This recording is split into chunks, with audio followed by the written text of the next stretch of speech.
In fact, Susan wouldn't even let our camera crews film in her house now. I would describe my mother as evil. My mom is holding both of my siblings hostage. They're currently still living in filth and trash. They don't know the truth. I've heard you, we've heard you, we're very concerned. Now, I need to know your personal experience. How did you survive this? What was it like living in this house, living in those conditions that we've seen? Living in it was honestly one of the hardest things I know I'll ever go through. It's been hard hiding it from so many different people, and no one in my life besides my family really knows about this. So it's been a struggle. It's been like strangling me for years. And then finally getting out, it's been like a breath of fresh air. But at the same time, the fact that my siblings are still there, it's still in the process of strangling me. Okay, and how did you get out? Thankfully, my grandma took me in. It was a whole process. My mom actually kicked me out. So I was lucky enough for that to actually happen and move in with my grandma. And you say that she kicked you out. She says that's not true, that you left. And it was over an Instagram post that she said was just so offensive to her sensibilities that she just couldn't abide it anymore. And let's take a look at this Instagram post. You're writing to your boyfriend. Yes. You posted, "I'm so damn lucky to have you in my life, and I honestly don't know what I'd do without you. You're my best friend and the love of my life. I can't wait to adult with you soon. I love you so much, hashtag MCE, hashtag I love you." And so that's what you had posted. Yes. And she was horribly offended by this? She was overly offended by it. The moment I posted it, she actually called me and she was screaming at me, yelling at me, going crazy about it, saying that I was not allowed in her home anymore, I was not welcome, and that I needed to find somewhere else to stay. Okay, and so you ultimately agreed to change the post, and I've highlighted the words changed. You changed adult with you to I can't wait to do things like pay bills, buy dorky shower curtains. Yes. With you soon. So that was what you changed it to. Because that's what I meant by it. She took it as something, and that's not what it was at all. She's okay for you to live in squalor with bacteria and bugs and fleas and feces and no food and this, but she's not okay for you to say, "I'm in love with my boyfriend." She's not okay with me being happy, is what I personally believe is what it is. You were homeless 3 times. Yes. And you lived in a shelter? Yes. During those times? And that was difficult for you, right? That was very difficult. One time it was a homeless shelter, and then 2 times it was one with my grandma, and then one with one of her high school friends. Mm-hmm. The homeless shelter was really difficult because I just got into 8th grade. I started at a new school, and being homeless and starting at a new school in 8th grade was really difficult. And you moved 14 times in 14 years, right? I have moved at least 20 times in total, including the homeless shelters. Okay, and 20 times in total? Yes. You've had to have conversations with her about this, where you said, what's the deal here? How are we living like this? What does she say? Every time I try to talk to her about it, still to this day, she gets very aggressive, she gets defensive, and she doesn't believe that she's done anything wrong. She blames me and the kids for being homeless. She blames us for it being dirty and it being a mess. And she always goes, "Well, I'm the parent, you should be cleaning." But she's never had a job. She hasn't had a job for almost 10 years now. Where's Dad in all of this? My biological father, we are starting to have our relationship again, but my brother and sister, their dad passed away 13 years ago due to... Okay, so 13 years ago, when you had been 7, yes, 5, 6, 7, you're young. Mm-hmm. They're very young. So they're infants. And he took his own life. Yes. And how did he do that? I believe it was with a... My mom actually is the one that found him. Okay. And at that point, she became a single mother, raising the 3 of you, which is, let's admit it, that's a very difficult thing to do. But she's not worked in 10 years. She's not home cleaning house. She never made it easier for us. Doing? Normally, she'd be at home, sitting on her phone or doing nothing. She likes to say that she takes us to sporting events, and she considers that being a parent. Does she ever have anyone come over to the house? No, she doesn't want anyone in the house. No one has ever been in the house. I haven't been able, ever since I was a kid, to have friends over and stay the night because of that reason. Mm-hmm. Well, normally when we get ready to do a story, we ask you a million questions, and we shoot and do interviews and that sort of thing, which includes the environment. We look where people live and we try to get a kind of day in the life, a cross-section of people's lives that we're going to be talking about. she refused to let us shoot inside the house. I'm not surprised. And my theory is people who have nothing to hide, hide nothing. Do you think the house is still the way that these pictures look? I truly believe the house is in the same condition that the other ones have been in. I went and actually visited in May because I went to go pick up my brother and sister to stay the night at my grandma's, and my little sister let me in. Surprisingly, she had the kitchen and the living room clean because I think she knew I was going to try to do that. And I was like, well, let me see your guys' rooms. I went into their rooms and the garbage was just piled up again. So the pictures that we see here, some of those pictures are from '07, some of those pictures are from '16. Yes. And you've been in the house as recently as May, so it's this year. Yes. And it looks just like this. Yes, So it's the same way. the same exact way. Okay.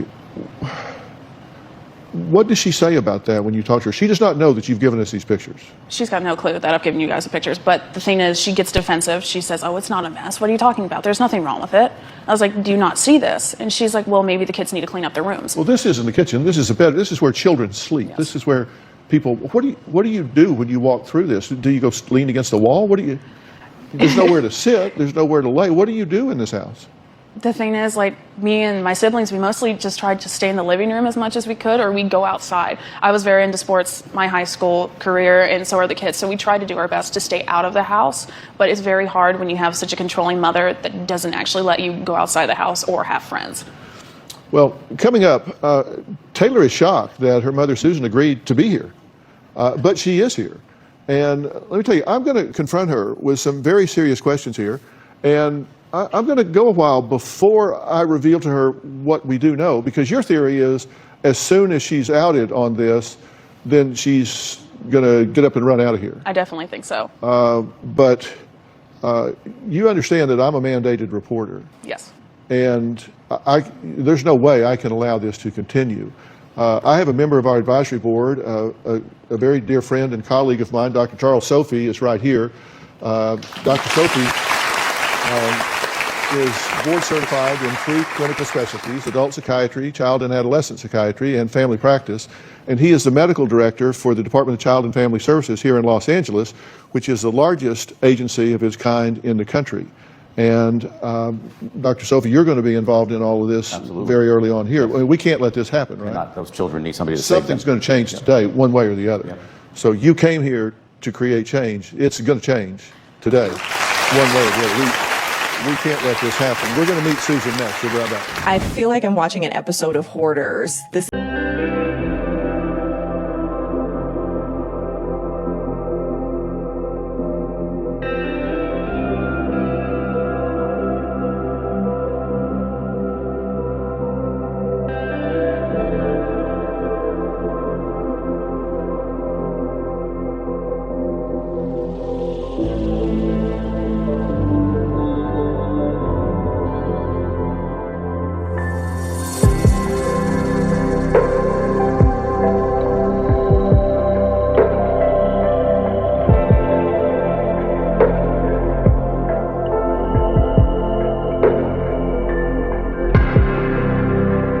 If Dr. Phil confronts my mom about all of her lies, I believe that she will get defensive and come up with even more lies to try to cover her other ones. She might storm off the stage. I think that she came here to look like a victim. I am shocked that she's here.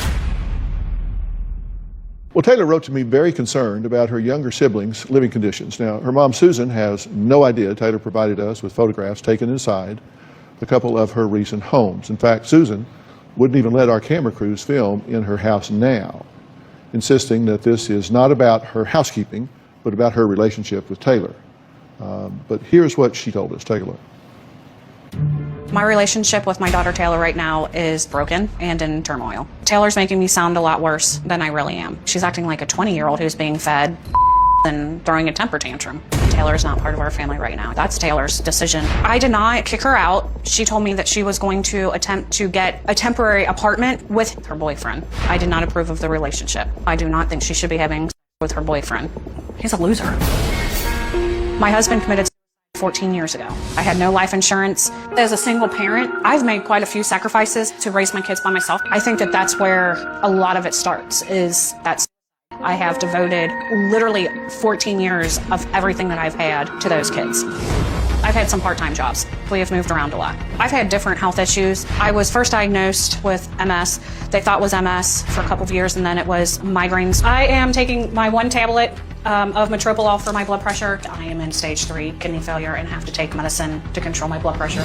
I take 3 to 4 pills a day, 2 blood pressure and 1 water pill. I've had it with being attacked by Taylor. That is why I separated from them. I do not want the toxic drama in my life. I'm not here to bring up everything in the past. I think it's ridiculous that we have to be here on the Dr. Phil show to fix this. Well, Susan, thank you for being here. Thank you.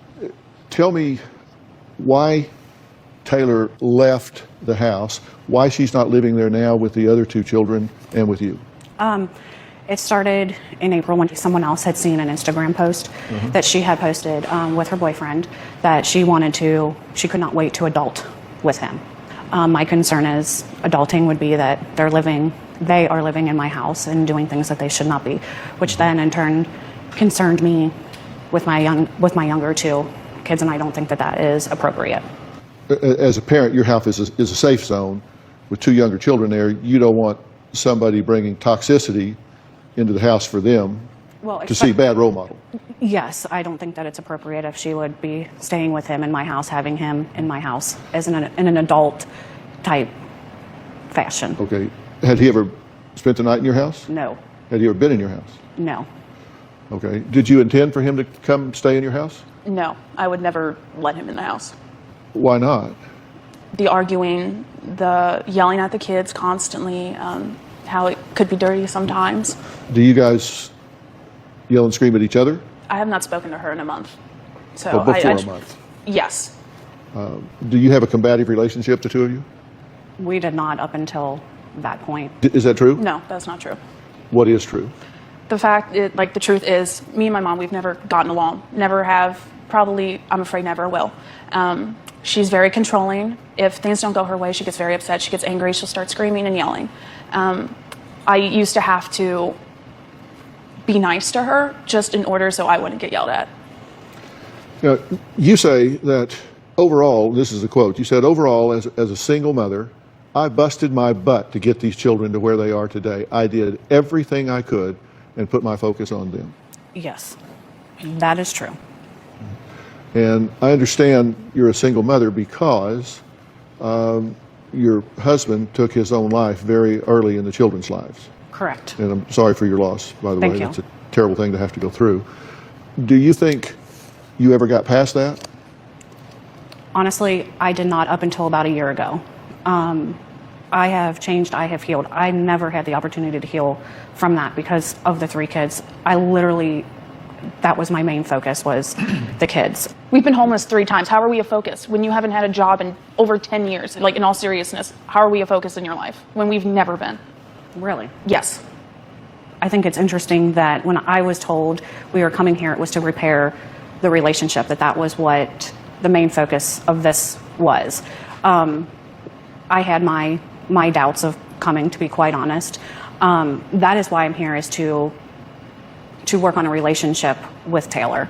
Well, that begins with honesty, and she thinks you're not being honest with her or about the life that she's lived and that her siblings are living. Right. I'm going to disagree with that. Disagree with which? How she views her childhood. She is successful. She's a good kid. That had to come from somewhere. It didn't just fall out of the sky. It didn't come from you. I'm sorry that is If your anything, opinion.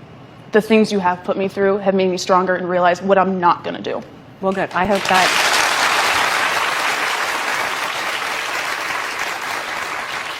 if you're ever... I hope to God that you're never in my situation where your husband would take his life and everything that has happened to you. I hope that does not happen to you. But the thing is, you never made it easier on us. You made it 1,000 times worse. I get it. You might have been grieving, but you made our lives hell and are still making hell for those 2 kids. You can't tell me that you've made it easy, because you haven't. You have put us through a living, breathing hell. You say that she stole your identity. Yes. And opened up, 10 credit cards? 10, maybe more. 10, maybe more, Yes. credit cards in your name? Yes. Along with a electricity bill as well. A utility bill and 10 credit cards? Yes. You said that you wanted the focus to be on the relationship. Well, then let's talk about the relationship. Okay. Did you hijack your daughter's identity? No, I did not. The Okay, electric. so you didn't open 10 credit cards in her name? No, I did not. She was aware of the one to start her credit when she was at school. I did the electric bill so she could have a place of residency. You knew that. Well, now, look, there aren't versions of the truth. Did she or did she not open up credit cards in your name? Yes, she did. And they weren't for you. She had the credit cards. Yeah, she had the credit cards the whole time. We actually have some videotape about that, so let's take a look at that. This is my journal. Almost all of these pages are filled with the identity theft my mom put me through. I spent my whole summer going through calling people and making sure all of this was taken care of. I've made police reports. As you can see, fraud right there. She's been putting credit cards in my name since the day I turned 18. I think my mom opened up at least 10 credit cards. It was close to $3,000 or $4,000. This document right here, this is one of the credit cards. She tried to pay the electric bill on this one. I wanted to make sure, like 100% that it was her. She went to a local gas station that I know is in her area, a grocery store, and one of her favorite restaurants. I know for a fact this is her. It's been this whole process for almost 2 years now. It's consumed my life. I have to do it to get my name back and recover from what my mom has done.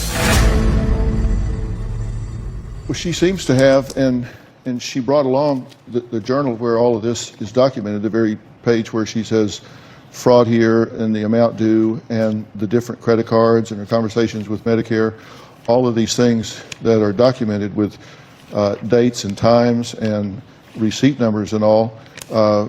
She seems to have this very well documented that says you did open multiple credit cards in her name. I did not. I opened 2, and she was aware of those. To start credit. And did you put the utilities in her name? Yes, I did. Because I was told, because she was going away for school, that she needed proof of residency because she was 18 to continue to get insurance. Well, this is the energy bill in Taylor's name. The account status says of 10/12/2017, the amount due $999.65. It was opened in your name. Did it get paid? They're still in the process of trying to pay it and make sure everything's together. It was originally $1,103, I believe. Well, that's months and months old, so that's a black mark on your credit, right? Yes, Who was supposed to pay that bill? She was. I was. But Absolutely. you didn't pay it? No, because she had the amount changed and, well, to the address where she is currently living. And she is still under my insurance, under the Medicaid, under our county, which that is technically fraud. I'm actually not. I went and changed it last year. You don't want to mess up your insurance because you have medical problems, right? That's correct. You're in stage 3 kidney failure? That is correct. Okay. And do you have MS? No, they thought I did years ago. I ended up having, I don't remember the type of migraines that they are, but they're the migraines where you lose your sight and your feeling in one hand. I want to take a quick break. When we come back, I have some very serious questions for both of these people because there are some issues afoot here that are really pivotal. And it's time to get real and acknowledge what's going on, or things are going to deteriorate really fast. Wow, this woman is really opening up 10 credit cards in her daughter's name. Papa John's, Starbucks, Auntie Anne's? Really? I mean, don't get me wrong, I get it. Auntie Anne's in the airport, that cinnamon sugar pretzel is I mean, I might want to open up an Auntie Anne's credit card too. I'm not going to do it in my child's name. Like, I don't think Auntie Anne's is so important and so serious just to get, the cup of the mini pizza pretzels or the mini cinnamon sugar pretzels. And I'm really hungry right now. But I don't think it's serious enough to open up a credit card in your child's name. Now that Susan is mentioning her illnesses, I'm realizing I think there's another angle to the story. I think we're going to learn that Susan lies about her medical problems, or she's embellishing it, or something going on with that. And in addition to that, she still doesn't know that they have pictures of her house. So I'm just waiting to see the surprise Pikachu face when the pictures of her squalor house appear on the big screen. About a month ago, my youngest daughter wanted Taylor to take her to her softball practice. Taylor was not happy about it, but did it anyways, and was driving erratically. She had slammed her brakes on so hard that the back two wheels came off the ground. My daughter almost went flying through the windshield. She threw a temper tantrum and put my youngest daughter's life in jeopardy. I was very upset. Well, Susan says Taylor's driving was so out of control that it almost cost her younger daughter's life. But Taylor says it is her mom that is a compulsive liar who is so delusional that she believes her own lies. My mom lies about a lot of things. She has lied about her health. She has told people that she has kidney failure. My mom lies about the living conditions. She says that it's clean and that it's always taken care of, but in actuality, there's garbage, there's animal feces, it smells horrible, it's just a mess. She also likes to lie to the kids a lot and says that no one really cares about them. She'll say that the family doesn't care or that I don't care. She says that we want nothing to do with them. She told my little sister that the only reason why I was going to the doctor was because I was planning on getting pregnant, which was obviously a huge lie. She has told people that the kids are doing great in school, which in actuality, they're not doing that well at all. She just lies about anything and everything to get what she wants. Is that true? No, Are you a manipulator? no. If I was a Is she manipulator, lying about this? yes. If I was a manipulator, I would not be in the situation that I am. Well, let me ask you a question here. And I need you to take 2 steps of faith with me. Okay. One is that I'm here to help. Okay. And the other is to take a hypothetical journey with me. Let's assume you're a house painter. Oh gosh. That's your job. That's what you're there for. You're just there to paint the house. But you get inside the house and you get in the kitchen and there's a fire. There's a fire in one of the walls that you start to paint. You feel it's really hot, and so you pick at it and you go, oh my God, there's a fire inside this wall. What would you do? Would you just paint the wall? No, I would call 911. You would do something about it, right? Correct. Consider me a house painter. Because when I first looked at this situation, I think, okay, I've got a relationship here between a mother and a daughter. But then I find a big fire burning. And the big fire burning is she starts telling me that not only are you two arguing and fighting, not only are you, according to her, fraudulently opening credit cards in her name and having a riff over her saying she wants to adult with her boyfriend, but she tells me that you are being a negligent parent with the children and that they are living in an unhealthy environment. And she provides us pictures from 2007, which is over 10 years ago, and then pictures from 2016, which is just 2 years ago, and then reports being there just a few months ago and seeing virtually the same thing. And then we want to shoot inside the house, and you go, no, no, no.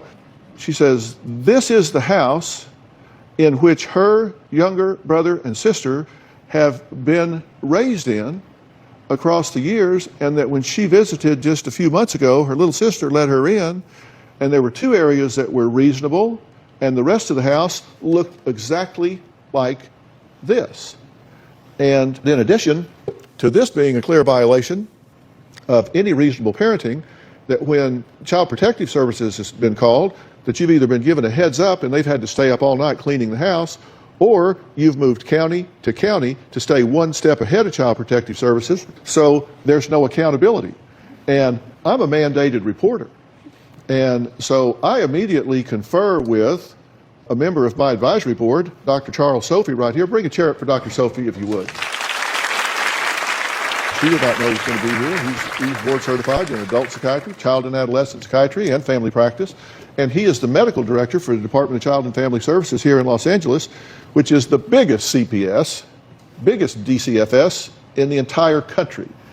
So I show him all of this, and he's absolutely appalled and concerned. So he says, well, what did you find? Because I know you always shoot in the homes. And I say, not this one, because she wouldn't let us in the home. I was never contacted for you guys to let me. Well, I'll in bring the my producers house. out here, because that's Yeah. not true. Oh, and yeah, we attempted to shoot inside the home, and you didn't I let us found shoot out. inside the home. And be that as it may, You've been in the home in recent times. What do you see here, Dr. Sophie? It's deplorable. I mean, no one, That not, is not not- even an animal, should live like that. That's not our home. That is not where we currently Well, whose pictures are at. Aren't they your home? From years ago. Were you in the house? Yes, I was in the house. The house you're in now? Yeah, the house they are in now, yes, I went in. Do you have pictures of the house that we are in How now? could I when we take pictures right in front of you? No, she was not there in May. She just said she was. No, How can she say one thing, you're always saying the opposite? because she's being misguided. That is By who? one of the reasons Who would why. misguide her? I would rather not say because she is not here. Let me stop you for a second. I want you to take a real deep breath and think about what you're saying right now, because I want you to understand, I'm here to help you. You've watched this show before, right? Yes. And you know I'm about family unification, not fragmentation. Right. I want children with their parent. Robin and I work in the foster care system. Broken system. Horrible system. I believe that is what your home is like in part now. I believe that. I will get that verified, but I'm going to tell you right now, I believe that. I believe you're not an evil woman. I believe you are a single mother, and I believe that you're doing the best you think you can do, and I think you need help. I'm not trying to ruin your life, I'm trying to help you fix your life. So I'm not here to throw you under the bus, I'm here to pull you out from under the bus. I think you're under the bus now. I'm trying to pull you out from under the bus. But you need to understand in no uncertain terms, I have no intention, to the extent that I have the influence and ability to do so, I will not allow children to live in that environment. I cannot, I will not, he cannot, he will not.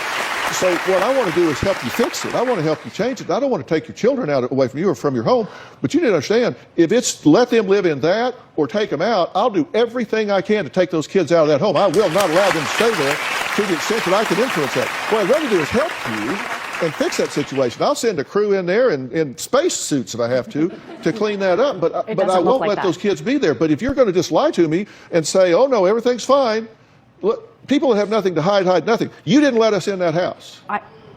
I got a call Thursday morning that we were coming. We were supposed to be on a flight. No one showed up at my house. Well, the best predictor of future behavior is relevant past behavior. And that's the way the house was in 07. That's the way the house was in 16. She says that's the house was 60 days ago.